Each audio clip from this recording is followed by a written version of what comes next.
రాసుల ప్రభావం మనుషులపై ఎలా ఉంటుందో తెలుసుకుందాం. ప్రతి రాశి మనిషి వ్యక్తిత్వాన్ని, ఆలోచన విధానాన్ని, జీవనశైలిని ప్రభావితం చేస్తుందని జ్యోతిష శాస్త్రం చెబుతుంది. రాసుల ప్రభావం గురించి క్లుప్తంగా తెలుసుకుందాం. ముందుగా మేషరాశి. వీరు స్వభావరీత్యా ధైర్యవంతులు, సాహసికులు మరియు అందరికంటే ముందుండే నాయకులు. వీరి ప్రభావం ఎక్కువగా స్పోర్ట్స్, ఆర్మీ, పాలిటిక్స్, బిజినెస్లలో విజయం సాధించగలరు, కానీ తొందరపాటు నిర్ణయాలు తీసుకుంటారు. తర్వాత వృషభ రాశి. వీరు స్వభావరీత్యా స్థిరంగా ఉంటారు, ఆర్థిక విషయాల్లో తెలివితేటలు కలవారు, సౌందర్య ప్రేమికులు. వీరి ప్రభావం ఎక్కువగా కళలు, సంగీతం, ఫ్యాషన్, రియల్ ఎస్టేట్ రంగాల్లో మంచి ఫలితాలు సాధిస్తారు, కానీ వీరికి అనవసర పట్టుదల ఎక్కువ. తదుపరి మిథున రాశి. వీరు స్వభావరీత్యా తెలివైన వారు, చురుకుగా ఉండేవారు, విభిన్న వ్యక్తిత్వం కలవారు. వీరి ప్రభావం ఎక్కువగా మీడియా, జర్నలిజం, రచన, కమ్యూనికేషన్ రంగాల్లో గొప్ప అభివృద్ధి సాధిస్తారు, కానీ స్థిరత్వం తక్కువ. తర్వాత కర్కాటక రాశి. వీరు స్వభావరీత్యా భావోద్వేగపరులు, కుటుంబాభిమానం, ప్రేమాభిమానాలు కాస్త ఎక్కువగా ఉంటాయి. వీరి ప్రభావం ఎక్కువగా ఫైనాన్స్, హోటల్ మేనేజ్మెంట్, మెడికల్ రంగాలలో అభివృద్ధి సాధిస్తారు, కానీ అధిక భావోద్వేగ సమస్యలు కలిగి ఉంటారు. తర్వాత సింహరాశి.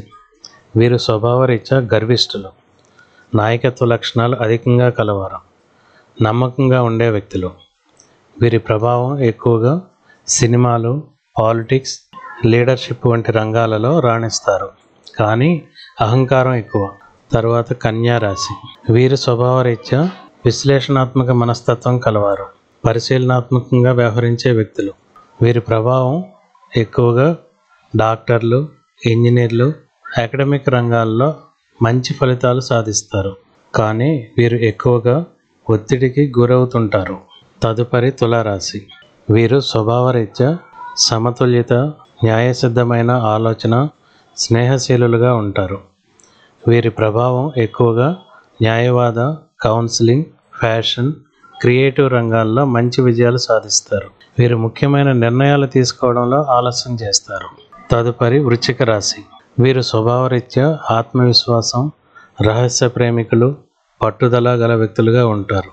వీరి ప్రభావం ఎక్కువగా రీసెర్చ్, పోలీస్, డిఫెన్స్, ఇన్వెస్టిగేషన్ రంగాలలో మంచి అవకాశాలు అందిపుచ్చుకుంటారు, కానీ వీరు ఎక్కువ కోపం కలిగి ఉంటారు. తదుపరి ధనుస్సు రాశి. వీరు స్వభావరీత్యా సాహసాలు చేస్తారు, ట్రావెల్ ప్రేమికులు, విశాలమైన ఆలోచన విధానం వీరి సొంతం.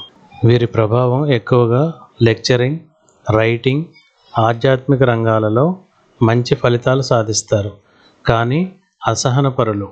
తదుపరి మకర రాశి. వీరు స్వభావరీత్యా క్రమశిక్షణ గల వ్యక్తులు, కార్యదక్షులు, శ్రమజీవులుగా ఉంటారు.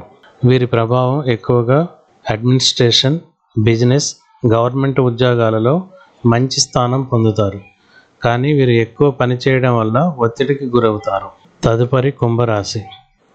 వీరు స్వభావరీత్యా కొత్త ఆలోచనలు కలవారు, మేధావులు, మానవతావాదులుగా ఉంటారు. వీరి ప్రభావం ఎక్కువగా టెక్నాలజీ, సైన్స్, సోషల్ వర్క్, కొత్త ఆవిష్కరణలలో చురుకుగా ఉంటారు, కానీ వీరు కొంత వెర్రితనం కలిగి ఉంటారు. తదుపరి మీనరాశి. వీరు స్వభావరీత్యా కలలు కనే వ్యక్తులు, ఇతరులకు సహాయం చేసే మనస్తత్వం కలిగి ఉంటారు, ఎక్కువగా భావోద్వేగాల బంధనంలో ఇరుక్కుపోతారు. వీరి ప్రభావం ఎక్కువగా ఆర్టిస్టిక్ రంగాలు, సినిమాలు, మ్యూజిక్, ఆధ్యాత్మిక రంగాలలో రాణించగలరు, కానీ నిజ జీవితంలో స్థిరత్వం కోసం కృషి చేయాలి. మొత్తంగా చెప్పాలంటే ప్రతి రాశికి తనదైన స్వభావం, జీవన విధానం, అవకాశాలు, బలహీనతలు ఉంటాయి. అయితే కేవలం రాశి ప్రభావంతోనే మన జీవితం నిర్ణయించబడదు. కష్టపడి పనిచేయడం, మంచి అలవాట్లు అలవర్చుకోవడం, సరైన నిర్ణయాలు తీసుకోవడం కూడా మన విజయానికి ప్రధాన కారణాలు.